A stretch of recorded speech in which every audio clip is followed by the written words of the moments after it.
1 Samuel 16, verset 7. 1 Samuel 16, verset 7, la Bible dit « Et l'Éternel dit à Samuel, ne prends point garde à son apparence et à la hauteur de sa taille, car je l'ai rejeté.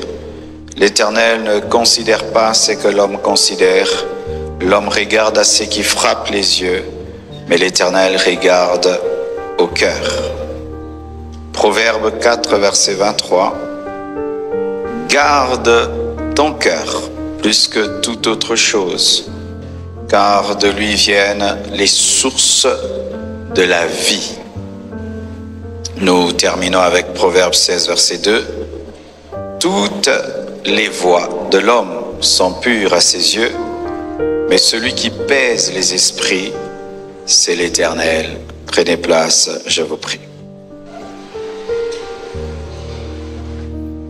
Pourquoi et pour qui veux-tu réussir? Si tu arrives à répondre à cette question et si tu réponds bien, tu réussiras. Et si tu réponds mal, tu échoueras. Et tout d'abord, j'aimerais redéfinir c'est quoi le succès selon Dieu, le succès selon la Bible. Car la manière dont le monde appelle succès, ce n'est pas cette même manière que Dieu appelle succès. La sagesse du monde est une folie pour Dieu. Alors l'Église ne doit pas définir le succès comme le monde le définit. Une fois déjà que ta définition du succès est mauvaise, ton succès sera mauvais. Selon Dieu, réussir, c'est découvrir ta destinée et l'atteindre. C'est ça le succès selon Dieu, c'est qu'au dernier jour, Dieu puisse dire « Bon et fidèle serviteur, entre dans la joie de ton maître. » C'est alors que tu auras réussi. Et donc, s'il arrivait que je devienne milliardaire, mais dans le plan de Dieu, pour moi, c'était que je sois un missionnaire auprès des Pygmées, j'ai échoué. Si je deviens banquier, mais si dans le plan de Dieu, pour moi, c'était que je sois pasteur, j'ai échoué. Et si je deviens un grand pasteur, mais dans le plan de Dieu, c'est que je devais être un politicien, j'ai échoué. Ainsi, la définition du succès biblique est contraire à la définition du monde.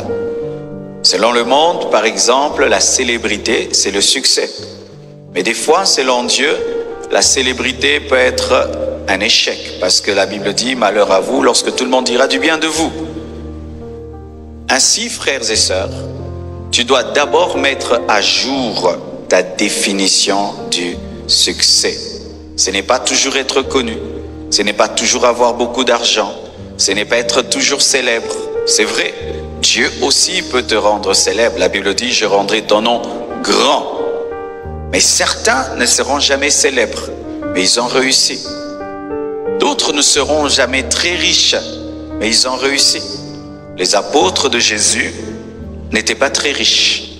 Ils avaient ce dont ils avaient besoin, mais ils ont réussi parce que leur appel, c'était de propager la bonne nouvelle jusqu'aux extrémités de la terre.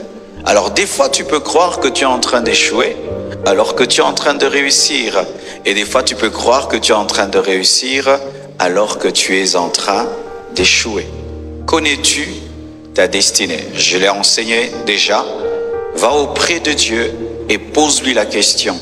Pourquoi j'existe? Pourquoi j'ai été créé? Et une fois que tu sais pourquoi tu as été créé, poursuis ta destinée jusqu'au bout et que Dieu puisse te dire « Bon et fidèle serviteur, entre dans la joie de ton maître. »